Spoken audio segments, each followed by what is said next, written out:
Pero en esta mañana quiero comenzar enfocándonos en algunos personajes famosos que han dicho ciertas frases que tienen algo en común.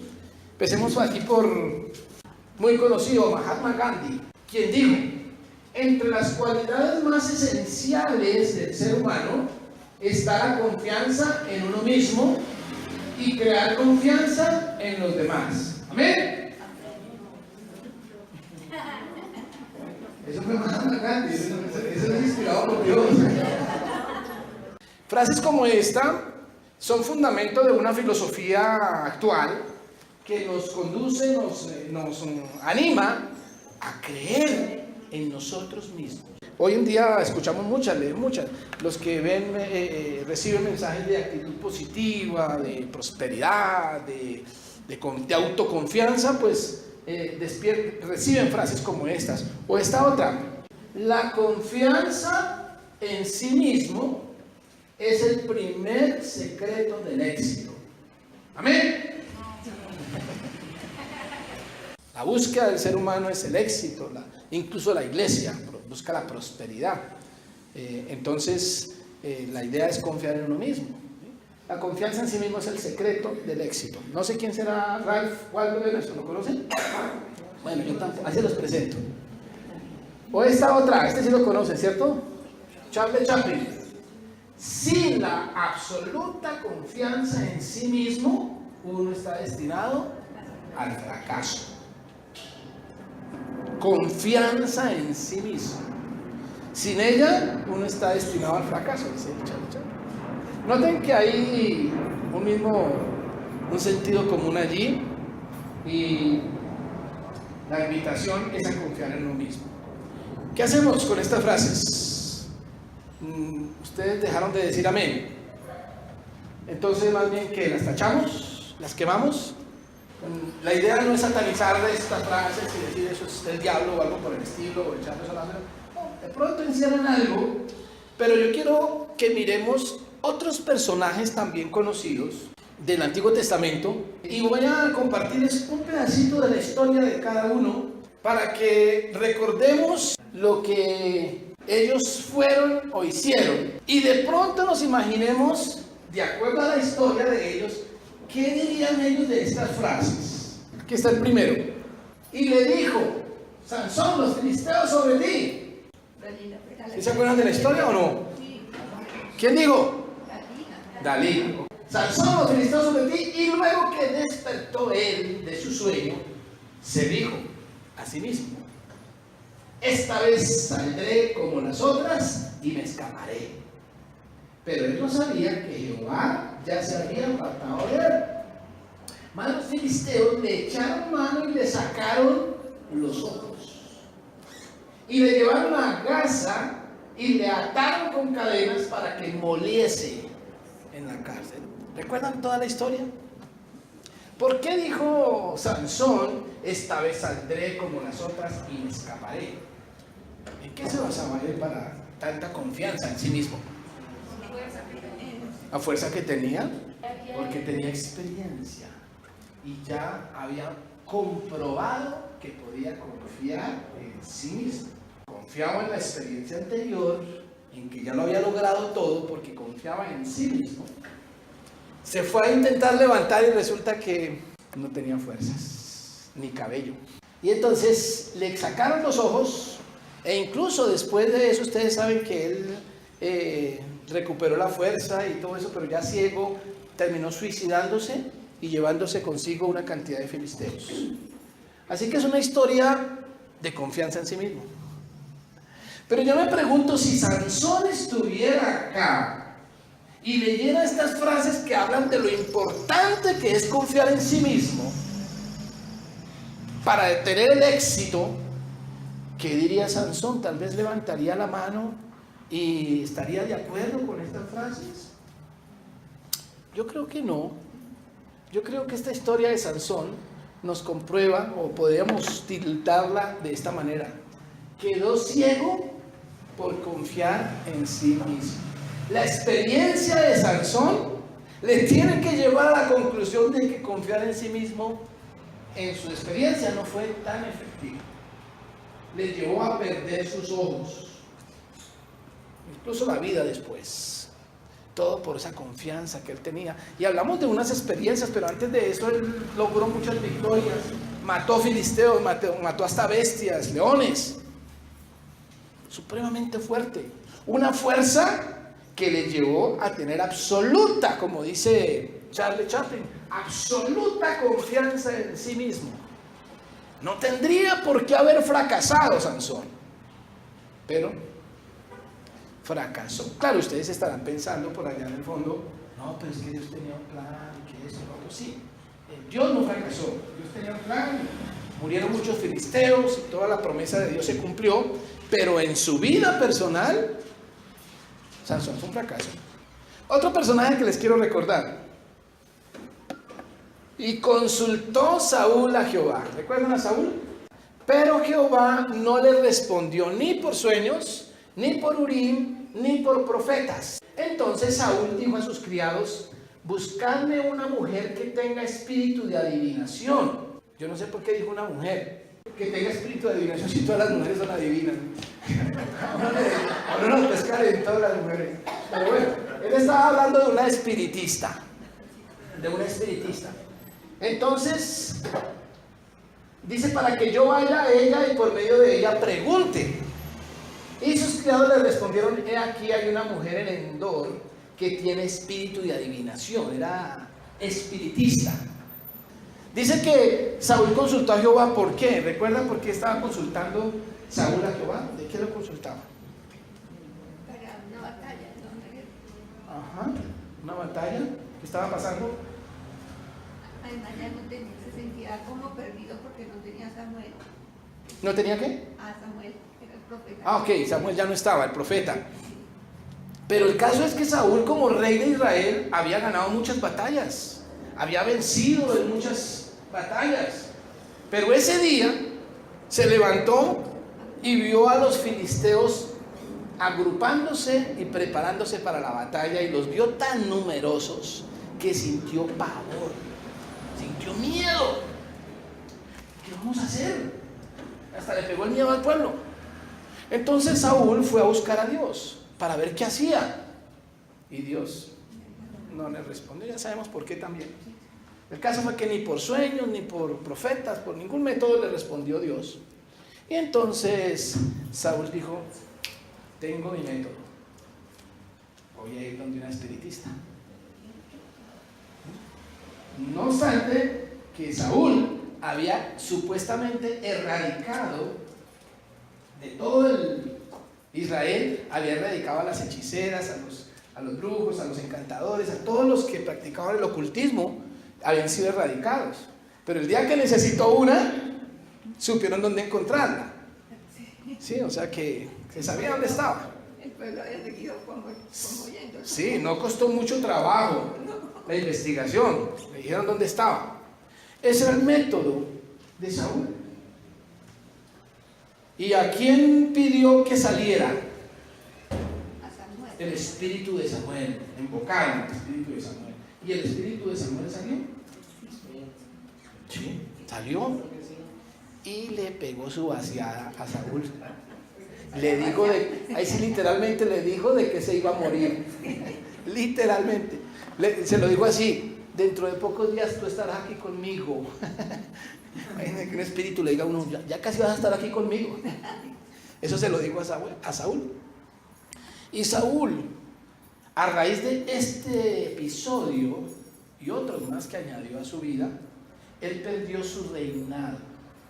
Dios lo había escogido como rey de Israel y le tocó a Dios buscarse uno mejor, David, porque él no sirvió. Pero no solamente perdió la corona y el trono de Israel, sino que además perdió la vida. Y la Biblia es muy clara en decir que a raíz de esto perdió la vida. Además el espíritu de Samuel se lo dijo también, ¿cierto? Así que en el caso de Saúl podríamos decir que perdió el trono y la vida por confiar en sí mismo. Si estuviera esta mañana aquí mirando las frases de estos grandes hombres que hablan acerca de confiar en sí mismo, ¿qué respondería Saúl? Tal vez levantaría la mano y diría, amén.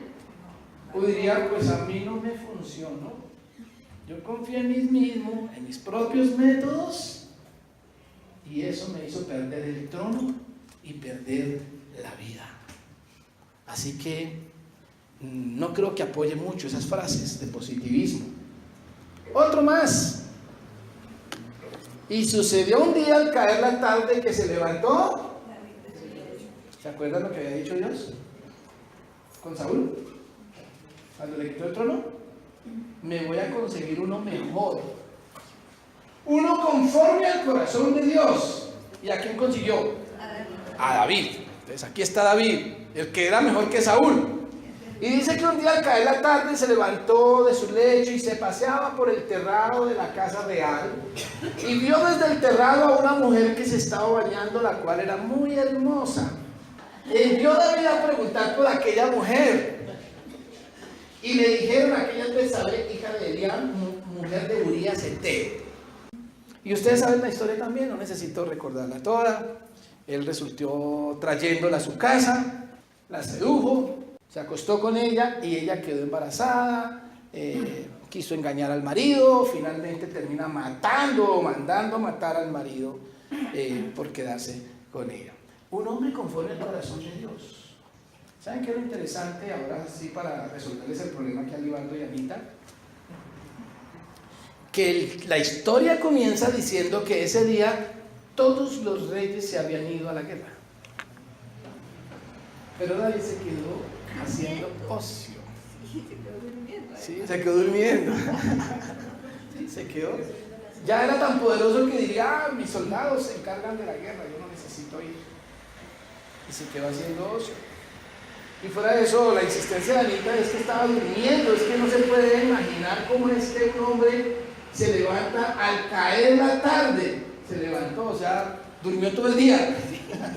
Esa es la preocupación aquí de Anita.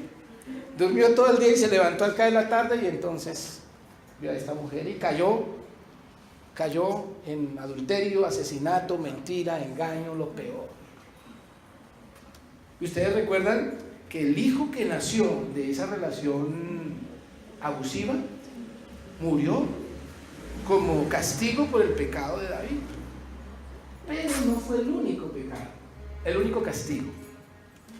¿Qué más le dijo Dios que pasaría por su pecado? No descansaría. ¿Cómo? Que no descansaría, que todos los días de su vida estaría en guerra. Exactamente. Dijo: nunca se apartará de tu casa la espada. Es decir, tu casa, tu familia estará en guerra por siempre. Hasta nuestros días. Ahí están en guerra. Una guerra eterna por un desliz de un hombre que era conforme al corazón de Dios, pero ese día le dio por utilizar sus propios medios, confiando en sí mismo, en su condición de rey. Él manda llamar a esta mujer e hizo lo que su condición de rey le permitió: poner a Urías Heteo al frente de batalla para que lo mataran. Él da la orden. ¿Basado en qué? En su autoconfianza. Así que podemos decir que trajo maldición sobre Israel por confiar en sí mismo. Trajo maldición sobre Israel por confiar en sí mismo. Si David estuviera aquí y viera las frases de autoconfianza como la clave del éxito, ¿qué nos diría? Tal vez diría: yo lo probé y no funcionó. No funcionó. Israel está en guerra por mi culpa, por haber confiado más en mí que en la palabra de Dios. Pero miremos uno del Nuevo Testamento, porque no son solamente historias del Antiguo, ¿no? ¿Recuerdan a este Pedrito? Entonces Pedro le dijo: ¿a quién? A Jesús. Le dijo: aunque todos se escandalicen, hablando de escandalizarse de él, dice: yo no me voy a escandalizar. Y entonces Jesús le contestó: de cierto te digo que tú, Pedro, hoy, en esta noche, antes que el gallo haya cantado 2 veces, me negarás 3 veces. Palabra de Jesús. ¿Qué le respondió Pedro? Con mayor insistencia le decía: si me fuere necesario morir contigo, no te negaré. Y los demás discípulos se le unieron: sí, yo tampoco.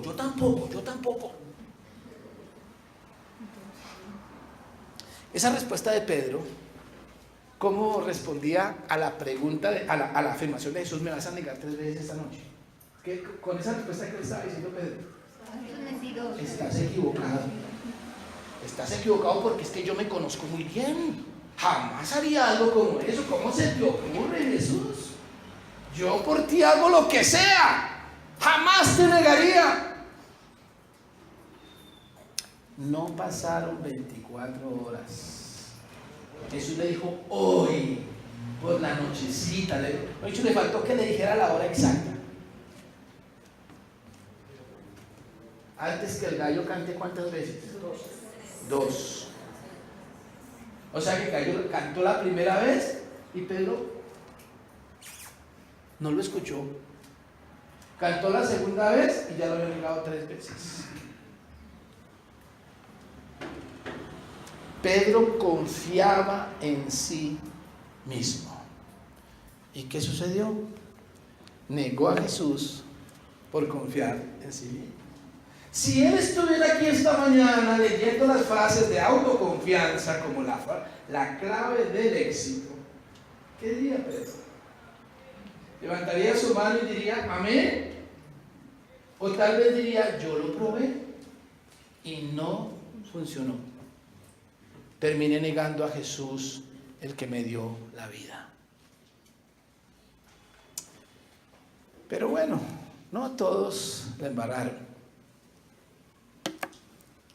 Aquí hay uno diferente. Aconteció después de esto que la mujer de su amo puso sus ojos en José. ¿Se acuerdan de la historia? José, 17 añitos. Y dice que la mujer de su amo puso los ojos en él y dijo: duerme conmigo. Y él no quiso. Acuérdense que dijo: no, pero es como si es que yo todo en esta casa, en mi amo me lo ha puesto en mis manos. Lo único que no puedo tocar es a ti. Yo no puedo hacer eso. Pero añadió: ¿cómo pues haría yo este grande mal y pecaría contra Dios? ¿Qué está en la cabeza de este joven para negarse a acostarse con esa mujer? ¿Cómo voy a pecar contra Dios? Yo tengo que serle fiel a Él. Sí, a Potifar también, pero sobre todas las cosas es pecado contra Dios. Entonces ella tuvo que insistir, hasta que un día no soportó más y dijo: que es que tú no me estás viendo, y lo cogió la ropa. Y dice que asió por su ropa, lo agarró de la ropa diciendo: duerme conmigo, ya no aguanto más. Entonces él dejó su ropa en las manos de ella y huyó y salió. ¿Pero por qué huyó? ¿Por qué no se quedó ahí diciendo no? Esa es una pregunta que yo siempre me he hecho. ¿Por qué no? No, pues no. ¿Cómo? No creo que lo fuera a violar. De pronto. ¿Será? No. Era un esclavo. Pero la otra... Era hombre. Ya le había dicho muchas veces que no. Pero dijo: de pronto esta vez caigo. Por lo que era menor de edad. Ese es el problema. Él no confiaba mucho en el mismo. Exactamente. José huyó porque no confió en él. Él dijo: si me quedo aquí no sé qué pueda pasar. Porque no confió en él. ¿Y saben lo que le sucedió por eso? Por no confiar en él fue a la cárcel. Cualquiera que en esa época hubiera visto la situación y hubiera dicho: sí, ve, que lo manda a hacer tan bobo. Mira ahora dónde va a parar. Aparentemente le fue mal, pero recordando la historia final, después de eso y de muchos años en la cárcel, él salió y se convirtió en el hombre más poderoso de Egipto, solamente con Faraón por encima de él. Y por ese poder, Él salvó la vida de miles y miles de personas de todo Egipto y en sus alrededores, porque vinieron de otros lugares a buscar pan, y Él les salvó la vida por su buena administración. Así que Él, sí podemos ver en Él un hombre de éxito, poderoso, aunque primero pasó dificultades, pero terminó siendo alguien poderoso y trayendo a toda su familia. ¿Sabe por qué? Porque no confió. Salvó a muchos por desconfiar de sí mismo. Así que si Él estuviera aquí escuchando estas frases de autoconfianza, levantaría la mano y ¿qué diría? ¿Estoy de acuerdo? O tal vez diría, pues a mí me fue bien por todo lo contrario, porque no confié. El propósito no es, digamos, ridiculizar o satanizar las frases de autoconfianza. Yo creo que son frases construidas bajo un contexto al margen de Dios. Pero sí podemos mirar cuál es el verdadero sentido del éxito en todo el sentido de la palabra. Quiero que miremos un salmo. Un salmo, el Salmo 19, versículos 12 al 14, escrito por el rey David. Interesante, porque aquí está aquel que falló, uno de los que tuvieron autoconfianza y les fue mal. Y las buenas noticias es que tanto David como Pedro aprendieron la lección, ¿no? Por tener autoconfianza les fue mal, pero aprendieron la lección de tal forma que cambiaron el rumbo de sus vidas. Y uno de estos fue David. Y miren lo que dice: ¿quién podrá entender sus propios errores? Empieza con una pregunta, ¿no? Y yo lo imagino suspirando. Ay, ¿quién podrá entender sus propios errores? Y empieza una súplica a Dios: líbrame de los que me son ocultos. Preserva también a tu siervo de las soberbias, que no se enseñoreen de mí. Entonces seré íntegro y estaré limpio de gran rebelión. Sean gratos los dichos de mi boca y la meditación de mi corazón delante de ti, oh Jehová, roca mía y redentor mío. Este salmo expresa algunas... Es una poesía, es un poema, una canción, pero es una poesía llena de contenido, y quiero destacar 5 palabras clave en esta oración de David. En primer lugar dice: ¿quién podrá entender sus propios errores? Palabra clave, error. Cuando David menciona aquí errores, ¿qué está insinuando o presuponiendo? La implicación, lo que hay escondido adentro es que todos tenemos errores. El que se crea libre de debilidades, de errores, está en peligro. Segunda palabra clave, cuando dice líbrame de los que me son ocultos, ¿qué nos está diciendo? Que muchas de esas debilidades o errores están escondidos. Peligro, doble peligro. Son errores, pero fuera de eso están escondidos. Tercera palabra, preserva también a tu siervo de las soberbias. Palabra clave. Le está pidiendo a Dios que lo guarde de la soberbia. Pregunto, ¿qué es eso? Soberbia. ¿Usted tiene una definición de soberbia? Dícese de confianza excesiva en sí mismo.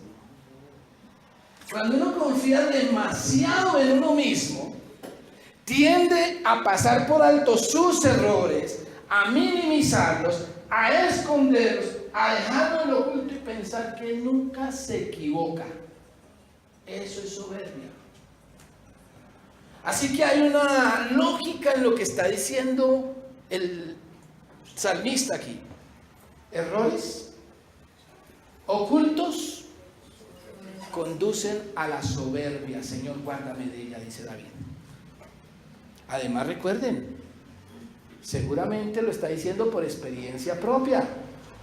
Ya le pasó. Cometió actos grotescos por esos errores ocultos. Cuarta palabra. Dice que no se enseñoree de mí. Es decir, que las soberbias no se enseñoreen de mí. ¿Qué es enseñorearse? Gobernar mi vida. Ojo, errores escondidos llevan a la soberbia y conducen a que controlen tu vida, se enseñorean, te dominan. Porque yo no tengo errores, yo no me equivoco, yo sé lo que hago. Soberbia. Y saben, esto es un problema de todos los seres humanos. Y la última palabra, es la última palabra del versículo 13, dice, entonces seré íntegro y estaré limpio de gran rebelión. La palabra rebelión. Rebelión. ¿Qué relación tiene la rebelión con todas estas palabras? ¿Qué es rebelión? ¿En contra de qué? Rebelión es ir en contra de lo ordenado, de la autoridad. Y de acuerdo al orden que está mencionando aquí David, entonces está diciendo, los errores que suelen estar ocultos me llevan a la soberbia me domina y termino yo rebelándome contra lo que es el orden de las cosas. Por supuesto, David está pensando, inspirado por Dios, en que ese orden está en Dios. Y esa es la oración de David, líbrame de esto, Señor. Por eso termina el versículo 14 diciendo, sean gratos los dichos de mi boca y la meditación de mi corazón delante de ti, oh Jehová, roca mía y redentor mío. Es decir, que lo que yo diga y lo que yo piense sea grato delante de ti. ¿Qué es lo que está diciendo? Quiero poner mi confianza única y exclusivamente en ti. No quiero seguir confiando en mí. Quiero poner la confianza en la roca de mi salvación. Oh Jehová, roca mía y redentor mío. Cuando usted se basa en la roca que es Dios, usted puede andar confiadamente, seguro, pero no en usted, sino en la roca.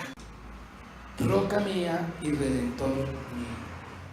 Todo esto, mis queridos hermanos, nos lleva a una conclusión con respecto al dominio propio. Dominio propio es conocerse a sí mismo para desconfiar de sí mismo, para someterse a Dios fielmente.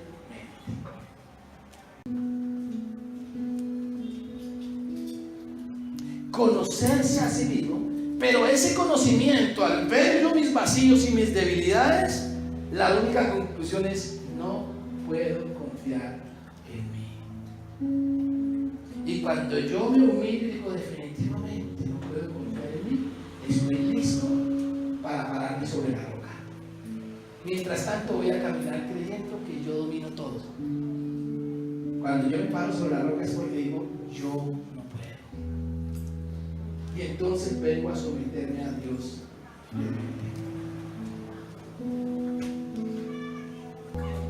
Usted puede caminar tranquilo frente a ciertas situaciones, pero en otras estar en peligro.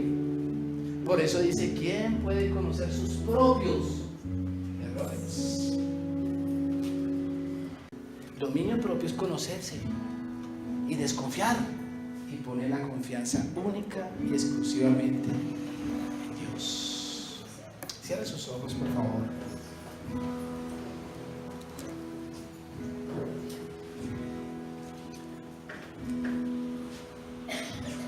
Pídale al Señor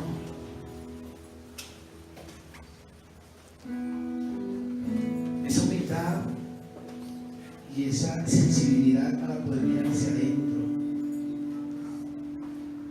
y reconocer como el salmista errores. Y dígale, Señor, perdóname. Todos nos equivocamos. Líbrame de mis errores. Y yo quiero, igual que el salmista, que los dichos de mi boca y la meditación de mi corazón sean gratos delante de ti todo el tiempo. Roca mía y redentor mío. Guárdame de hacer las cosas con mis métodos. Yo quiero hacer tu voluntad, aun cuando a veces me guste más la mía. Perdón, Señor.